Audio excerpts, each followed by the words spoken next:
नमस्कार, दिन भर की बड़ी खबरों में आपका स्वागत है। मैं हूं आपके साथ अंशिता। आज इस बुलेटिन में बात होगी एसआईआर पर सुप्रीम कोर्ट में फंसे चुनाव आयोग की, धनखड़ के इस्तीफे पर घिरी मोदी सरकार की। देखेंगे जेडीयू क्यों कर रही है एनडीए छोड़ने की बात, ऑपरेशन सिंदूर पर कैसे घिरती जा रही है बीजेपी, जानेंगे बीजेपी अध्यक्ष का क्यों टलता दिख रहा है चुनाव, और बुलेटिन के आखिर में देखेंगे एमपी विधानसभा अध्यक्ष के फैसले पर क्यों भड़की कांग्रेस। लेकिन दिन भर की तमाम बड़ी खबरों से पहले एक नजर आज की सुर्खियों पर। पीएम मोदी के मन की बात का 124वां एपिसोड। ऑपरेशन सिंदूर पर बोले पीएम, भारत के दुश्मन और आतंकियों के लिए दुनिया में कोई जगह सुरक्षित नहीं। सुप्रीम कोर्ट में जस्टिस यशवंत वर्मा की याचिका पर 28 जुलाई को सुनवाई। याचिका में 3 जजों की समिति की रिपोर्ट को रद्द करने की मांग। जस्टिस दीपांकर दत्ता और जस्टिस एजी मसीह की डिवीजन बेंच सुनेगी मामला। लगभग 13 साल बाद मातोश्री पहुंचे राज ठाकरे। उद्धव ठाकरे से की मुलाकात, जन्मदिन की दी बधाई, 20 मिनट तक दोनों ने की बातचीत। हरिद्वार के मनसा देवी मंदिर में भगदड़, 8 लोगों की गई जान। मंदिर की सीढ़ी पर भीड़ होने के चलते हुआ हादसा। ये तो थी सुर्खियां, अब बात आज की सबसे बड़ी खबर की। सुप्रीम कोर्ट में एसआईआर पर 28 जुलाई को सुनवाई होगी। जस्टिस सूर्यकांत और जस्टिस जॉय माल्या बागची की पीठ मामले की सुनवाई कर रही है। सुप्रीम कोर्ट ने चुनाव आयोग को इस मामले में राय भी दी थी कि वो वोटिंग लिस्ट में नाम शामिल कराने के लिए जो दस्तावेज मांग रहा है उसमें आधार और राशन कार्ड को भी शामिल किया जाए, लेकिन चुनाव आयोग ने इस डिमांड को नहीं माना है। जो हलफनामा सुप्रीम कोर्ट में चुनाव आयोग ने दाखिल किया है, अब उस पर ही सवाल खड़े हो गए हैं। एडीआर की तरफ से याचिका दायर की गई है, तो क्या है पूरा मामला, देखिए ये रिपोर्ट। सुप्रीम कोर्ट में चुनाव आयोग अपने ही हलफनामे पर फंस गया है। एडीआर ने चुनाव आयोग के हलफनामे पर सवाल उठाते हुए याचिका दायर कर दी है। निर्वाचन आयोग ने एसआईआर के आदेश वाले अपने 24 जून के फैसले को सही ठहराते हुए कहा कि सभी प्रमुख राजनीतिक दल इस प्रक्रिया में शामिल हैं और पात्र मतदाताओं तक पहुंचने के लिए 1.5 लाख से अधिक बूथ स्तरीय एजेंट तैनात किए गए हैं। 99.8% लोगों के गणना प्रपत्र प्राप्त किए गए हैं। इनका डिजिटलीकरण भी कर दिया गया है। लेकिन एडीआर ने चुनाव आयोग के हलफनामे और उसके दावों की पोल खोलकर रख दी है। एडीआर ने अपनी याचिका में कहा है कि चुनाव आयोग खुद कह चुका है कि 2011 से 2025 के बीच 13 करोड़ 89 लाख निवास प्रमाण पत्र और 8 करोड़ 72 लाख जाति प्रमाण पत्र जारी किए गए, जबकि बिहार की कुल आबादी लगभग 13 करोड़ के आसपास है। अगर इतने असंख्य निवास प्रमाण पत्र एसआईआर 2025 में वैध माने जा सकते हैं, तो राशन कार्ड को केवल फर्जीवाड़े की आशंका के आधार पर खारिज करना तर्कसंगत नहीं हो सकता। सबसे बड़ी बात तो ये है कि निवास प्रमाण पत्र, पासपोर्ट, जाति प्रमाण पत्र के लिए आधार कार्ड को प्रूफ माना जाता है। चुनाव आयोग निवास प्रमाण पत्र, पासपोर्ट, जाति प्रमाण पत्र को तो मंजूरी दे रहा है, लेकिन आधार को नहीं दे रहा। चुनाव आयोग के उस दावे पर भी सवाल उठाए हैं जिसमें उसने कहा कि एसआईआर पर सभी दलों की सहमति थी, जबकि सियासी दलों की तरफ से सिर्फ फर्जी नामों को हटाने की मांग की गई थी। नागरिकता की जांच करने की डिमांड नहीं की गई थी। याचिका में ये भी दावा किया गया है कि चुनाव आयोग जो दावे कर रहा है वो पूरी तरह से भ्रामक है। मतदाताओं की जानकारी या सहमति के बिना बीएलओ की तरफ से बड़े पैमाने पर गणना फॉर्म अपलोड किए जा रहे हैं।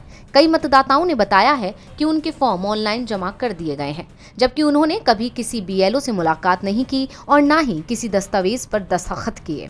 यहाँ तक कि जो लोग जीवित नहीं हैं उनके भी फॉर्म जमा किए गए हैं। यानी साफ है कि चुनाव आयोग खुद ही बुरी तरह से घिर गया है। एसआईआर पर चुनाव आयोग बुरी तरह से फंसता दिख रहा है। उपराष्ट्रपति के इस्तीफे पर मोदी सरकार भी फंसती दिखाई दे रही है। जगदीप धनखड़ के इस्तीफे की वजह पूरा देश जानना चाहता है। भले ही वो स्वास्थ्य कारणों का हवाला दे रहे हों, लेकिन सच्चाई कुछ और है, ये साफ दिखाई दे रहा है। इस बीच धनखड़ के इस्तीफे पर चौंकाने वाला खुलासा हुआ है, देखिए रिपोर्ट में। पूर्व उपराष्ट्रपति जगदीप धनखड़ के अचानक इस्तीफे को लेकर चर्चाओं का बाजार गर्म है। हर तरफ इस इस्तीफे की चर्चा हो रही है। इसी सिलसिले में अब शिवसेना यूबीटी के मुखपत्र सामना ने इसे लेकर मोदी सरकार पर हमला बोला है। सामना के लेख के मुताबिक धनखड़ को पीएम मोदी ने अपनी मर्जी से उपराष्ट्रपति बनाया था और अब पीएम ने ही अपनी मर्जी से उन्हें पद से हटाने का फरमान सुना दिया है। सामना ने लिखा कि यह दिल्ली की सियासत में एक सनसनीखेज घटनाक्रम है जो बीजेपी और राष्ट्रीय स्वयंसेवक संघ के बीच बढ़ते टकराव और मोदी की असुरक्षा को उजागर करता है। 21 जुलाई को संसद सत्र के पहले दिन धनखड़ पूरी तरह स्वस्थ नजर आए। राज्यसभा में मल्लिकार्जुन खड़गे के भाषण के दौरान सत्ता पक्ष के हंगामे और बीजेपी अध्यक्ष जेपी नड्डा के सभापति के अधिकार पर हमले ने माहौल को गरमा दिया। उसी शाम संसद भवन में मोदी, अमित शाह, राजनाथ सिंह और नड्डा की गुप्त बैठक हुई और धनखड़ का विकेट गिर गया। सामना में आगे लिखा गया है कि धनखड़ ने खराब सेहत का हवाला देकर इस्तीफा दे दिया, लेकिन उसी दिन राज्यसभा की कार्यवाही में तो वो ठीक ठीक नजर आ रहे थे। यहाँ शिवसेना ने न सिर्फ मोदी सरकार बल्कि धनखड़ को भी घेरने का काम किया। सामना ने आगे लिखा कि जगदीप धनखड़, जो पश्चिम बंगाल के राज्यपाल रहते हुए मोदी के यस मैन थे, उपराष्ट्रपति बनने के बाद भी विपक्ष को दबाने और मोदी का गुणगान करने में जुटे रहे, लेकिन उनकी आरएसएस प्रमुख मोहन भागवत से बढ़ती नजदीकियां मोदी को नागवार गुजरी। भागवत की 75 की उम्र में रिटायरमेंट वाली सलाह ने धनखड़ को 74 की उम्र में इस्तीफा देने को मजबूर कर दिया। ये मोदी के लिए भी खतरे की घंटी है, जो सितंबर में 75 के होने वाले हैं। इसके आगे मुखपत्र ने आगाह किया है कि धनखड़ का इस्तीफा किसी सियासी तूफान का संकेत है और इसे लेकर सितंबर में दिल्ली में बड़े बदलाव की आहट सुनाई दे रही है। तो क्या मोदी का किला ढहने की कगार पर है? ये तो वक्त ही बताएगा। जगदीप धनखड़ ने इस्तीफा देकर मोदी सरकार की परेशानी को बढ़ा दिया है, तो जेडीयू भी अब बीजेपी की परेशानी बढ़ाने की तैयारी में है। पार्टी के सांसद ने साफ कह दिया है कि अगर बीजेपी ने जेडीयू को कमजोर करने की कोशिश की या सीएम पद को लेकर कुछ भी गड़बड़ की तो हम एनडीए छोड़ देंगे। बिहार विधानसभा चुनाव से पहले जेडीयू सांसद गिरधारी लाल यादव ने अपने बयान से राज्य का सियासी पारा हाई कर दिया है। यादव ने साफ संकेत दे दिया है कि अगर बीजेपी ने चुनाव के बाद नीतीश कुमार को सीएम बनाने पर अड़ंगा लगाया तो जेडीयू एनडीए का साथ छोड़ने में जरा भी देर नहीं लगाएगी। जेडीयू सांसद के इस बयान को बीजेपी के लिए एक बड़ी चेतावनी के तौर पर देखा जा रहा है। एक इंटरव्यू में गिरधारी लाल यादव ने कहा कि यह कोई बड़ी बात है क्या? हम लोग गए नहीं हैं क्या? हम लोग एनडीए से महागठबंधन में गए, महागठबंधन से फिर एनडीए में आए, फिर महागठबंधन में गए और फिर एनडीए में आए। ये तो हम लोग करते ही रहते हैं। अगर बीजेपी हमारे नीतीश कुमार को सीएम नहीं मानेगी तो हम सीधे महागठबंधन में ही जाएंगे। इसमें क्या दिक्कत है? मुद्दा मुख्यमंत्री का है। दरअसल ये वही गिरधारी लाल यादव हैं जिन्होंने कुछ दिन पहले ही एसआईआर को लेकर कहा था कि यह प्रक्रिया बिहार पर थोपी गई है। उनके इन बयानों से साफ है कि जेडीयू और बीजेपी के बीच सब कुछ ठीक नहीं है और बिहार में एनडीए की अंदरूनी कलह अब सतह पर आने लगी है, जिसे लेकर सवाल उठने लगे हैं कि क्या बिहार एनडीए में दरार पड़ने वाली है। अब ये तो वक्त ही बताएगा, लेकिन जेडीयू ने इस तरह से अल्टीमेटम देकर सीएम पद पर बीजेपी को मनमानी करने से तो रोकने का काम कर ही दिया है। बीजेपी की परेशानी बढ़ती जा रही है। विपक्ष लगातार उस पर दबाव बनाए हुए है। विपक्ष के दबाव का ही नतीजा है कि अब मोदी सरकार संसद में ऑपरेशन सिंदूर पर चर्चा को तैयार हुई है। लोकसभा में 28 जुलाई को चर्चा शुरू होगी और इसके लिए इंडिया गठबंधन ने अपनी रणनीति तैयार कर ली है। तो कैसे ऑपरेशन सिंदूर पर घिरती दिख रही है मोदी सरकार, देखिए ये रिपोर्ट। 28 जुलाई से संसद का मानसून सत्र गरमाने वाला है, क्योंकि सरकार जिस चीज से अब तक बचती आ रही थी, अब उसे विपक्ष के दबाव में उसी चीज के लिए मजबूर होना पड़ रहा है। दरअसल विपक्ष के दबाव में सरकार 28 जुलाई से संसद में ऑपरेशन सिंदूर पर चर्चा को तैयार हो गई है, जिसके लिए 16 घंटे का समय तय किया गया है। पहले लोकसभा में इस पर चर्चा होगी, फिर राज्यसभा में इस मुद्दे पर चर्चा होगी। लोकसभा में रक्षा मंत्री राजनाथ सिंह चर्चा की शुरुआत करेंगे, लेकिन इससे पहले संसद में इंडिया गठबंधन के फ्लोर नेताओं की सुबह 10 बजे एक अहम बैठक होगी, जिसमें लोकसभा की चर्चा से पहले सदन में सरकार को घेरने की रणनीति तैयार की जाएगी। इस बैठक में पहलगांव हमले, ऑपरेशन सिंदूर, ट्रंप के सीजफायर बयान और विदेश नीति जैसे तमाम मुद्दों पर चर्चा होगी। इसके अलावा बिहार में चुनाव से ठीक पहले एसआईआर लागू करने के चुनाव आयोग के फैसले पर भी विपक्ष ने सवाल उठाए हैं। इंडिया गठबंधन का दावा है कि ये कदम चुनाव में एनडीए को फायदा पहुंचाने के लिए उठाया गया है। उधर विपक्ष की एक अहम मांग भी है कि जब सदन में पहलगांव हमले और ऑपरेशन सिंदूर पर चर्चा हो तो पीएम मोदी भी सदन में मौजूद रहे। यानी साफ है कि सबसे पहले तो विपक्ष ने सरकार पर दबाव बनाकर उसे ऑपरेशन सिंदूर पर चर्चा के लिए तैयार कर लिया और अब चर्चा वाले दिन सुबह 10 बजे विपक्ष इस चर्चा पर अपनी तैयारी को अंतिम रूप देने के लिए बैठक करेगा। इसको लेकर कांग्रेस ने अगले 3 दिनों तक अपने सभी सांसदों को व्हीप जारी किया है। अब विपक्ष जब पूरी तैयारी के साथ सदन में सरकार को घेरेगा तो उसके सवालों का बीजेपी और पूरा एनडीए किस तरह सामना करता है, ये देखना दिलचस्प होगा। ऑपरेशन सिंदूर पर अब तक चर्चा से बचती दिख रही मोदी सरकार को विपक्ष के सामने हार माननी पड़ी।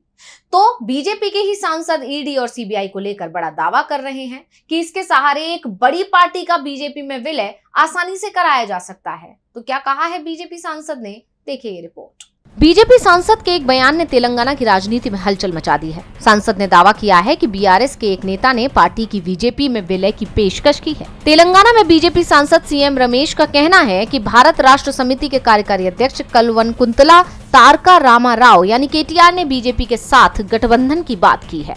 बीजेपी सांसद रमेश ने आगे दावा किया है कि केटीआर ने बीआरएस का बीजेपी के साथ गठबंधन या फिर विलय करने की पेशकश की है। उन्होंने ये पेशकश इस शर्त पर की है कि उनकी बहन के कविता और अन्य के खिलाफ चल रही प्रवर्तन निदेशालय और सीबीआई जांच रोक दी जाए। बीजेपी सांसद रमेश ने केटीआर को चुनौती देते हुए दावा किया कि क्या केटीआर भूल गए कि वो दिल्ली में मेरे घर आए थे? ये सीसीटीवी में रिकॉर्ड है और मैं इसे मीडिया के साथ शेयर कर सकता हूँ। क्या उन्होंने कविता और अन्य के खिलाफ ईडी सीबीआई जांच रोकने के लिए नहीं कहा था और गृह मंत्री से बात करने के लिए नहीं कहा था? क्या उन्होंने ये नहीं कहा था कि अगर जांच रोक दी गई तो बीआरएस का बीजेपी में विलय हो जाएगा? हालांकि केटीआर ने रमेश की तरफ से किए गए सभी दावों का खंडन कर दिया है। उन्होंने कहा बीआरएस का किसी अन्य पार्टी में विलय कभी नहीं होगा। वहीं बीजेपी सांसद रमेश ने भी केटीआर की तरफ से लगाए गए इन सभी आरोपों को खारिज कर दिया। बीजेपी सांसद ने कहा कि केटीआर को तेलंगाना में बीजेपी और टीडीपी के एक साथ आने का डर है। रमेश ने कहा उन्हें डर है कि अगर भविष्य में तेलंगाना में बीजेपी और टीडीपी साथ आ गए तो भारत राष्ट्र समिति का सफाया हो जाएगा, इसलिए वो बेबुनियाद आरोप लगा रहे हैं। अब इस बहस के बीच जानकारों का कहना है कि बीजेपी सांसद के बयान से एक बात तो साफ हो गई है कि बीजेपी विरोधियों को डराने के लिए ईडी सीबीआई का इस्तेमाल करती है और ईडी सीबीआई का डर दिखाकर बीजेपी विपक्षी दलों में सेंध लगाती है। वैसे मोदी सरकार पर ईडी और सीबीआई जैसी संस्थानों के दुरुपयोग के आरोप पहले से ही लगते रहे हैं, लेकिन पार्टी की तरफ से इन आरोपों का कभी जवाब नहीं दिया गया। वैसे जवाब तो बीजेपी हाईकमान से पार्टी अध्यक्ष को लेकर भी मांगे जा रहे हैं। जेपी नड्डा को कब तक एक्सटेंशन मिलते रहेंगे, क्योंकि खबर ये आ रही है कि बीजेपी अध्यक्ष के चुनाव एक बार फिर टल गया है। देखिए ये रिपोर्ट। बीजेपी के राष्ट्रीय अध्यक्ष का चुनाव टलता ही जा रहा है। माना जा रहा था कि जुलाई अगस्त तक पार्टी अपना नया अध्यक्ष चुन लेगी, लेकिन पहले संघ से सहमति बनने में अड़चने आईं और अब उपराष्ट्रपति जगदीप धनखड़ के अचानक हुए इस्तीफे से पार्टी अध्यक्ष चुनने का वक्त फिर टलता दिख रहा है, क्योंकि अब बीजेपी पहले नए उपराष्ट्रपति चुनने पर फोकस करेगी। ऐसे में पहले से ही एक्सटेंशन पर चल रहे पार्टी अध्यक्ष जेपी नड्डा के हाथ में ही कमान रहेगी, ये तय है। बता दें कि धनखड़ के इस्तीफे वाले दिन यानी सोमवार को ही राज्यसभा में नड्डा ने आसंदी पर बैठे धनखड़ से कहा था कि nothing will go on record, जो मैं कहूंगा वही रिकॉर्ड में जाएगा। इस बयान को धनखड़ के अपमान के तौर पर देखा गया। हालांकि नड्डा ने इस व्यवहार के लिए कोई माफी नहीं मांगी और अब ऐसा लग रहा है कि धनखड़ के जाने से जेपी नड्डा की कुर्सी बच गई है। वैसे नए अध्यक्ष के चुनाव के साथ साथ संगठन के बाकी फैसले भी अब टल गए हैं। उत्तर प्रदेश, गुजरात, कर्नाटक जैसे बड़े राज्यों में पार्टी को अध्यक्षों के लिए अब इंतजार करना पड़ेगा। राष्ट्रीय अध्यक्ष चुनने के साथ ही राज्यों के अध्यक्ष की चयन प्रक्रिया भी शुरू हो सकती थी, लेकिन अब ये सारे रिक्त पद न जाने कब भरे जाएंगे, क्योंकि उपराष्ट्रपति का चुनाव होते ही फिर बिहार चुनाव आ जाएंगे और उसके बाद अगले साल होने वाले पश्चिम बंगाल, केरल, तमिलनाडु के चुनाव पर पार्टी का ध्यान रहेगा। इस तरह फिलहाल नड्डा अध्यक्ष पद की मलाई खाते रहेंगे। और बुलेटिन के आखिर में बात एमपी विधानसभा अध्यक्ष के आदेश पर भड़की कांग्रेस की। एमपी में 28 जुलाई से विधानसभा का सत्र शुरू हो रहा है, लेकिन इससे पहले विधानसभा अध्यक्ष नरेंद्र सिंह तोमर का एक आदेश सामने आया है, जिसे कांग्रेस तानाशाही करार दे रही है और ये भी साफ कर दिया है कि वो इस आदेश को नहीं मानेगी। अध्यक्ष को जो भी कार्रवाई करनी हो कर सकते हैं। मध्य प्रदेश विधानसभा का मानसून सत्र शुरू होने से पहले अध्यक्ष नरेंद्र सिंह तोमर ने एक आदेश जारी किया है। उन्होंने आदेश जारी करते हुए कहा कि विधानसभा परिसर के अंदर विधायकों के किसी भी तरह के विरोध प्रदर्शन और नारेबाजी पर प्रतिबंध लगा दिया गया है। नियम 94/2 के तहत पारित ये निर्देश विधायकों को विधानसभा परिसर के अंदर किसी भी तरह का प्रदर्शन या नारेबाजी करने से रोकता है। विपक्ष के उपनेता हेमंत कटारे ने इसे सरकार की तानाशाही करार दिया है। उन्होंने कहा कि अब सरकार की तरफ से मीडिया को बाइट देने पर भी रोक लगा दी गई है। अब लोग अंदर क्या हो रहा है ये नहीं देख पा रहे हैं।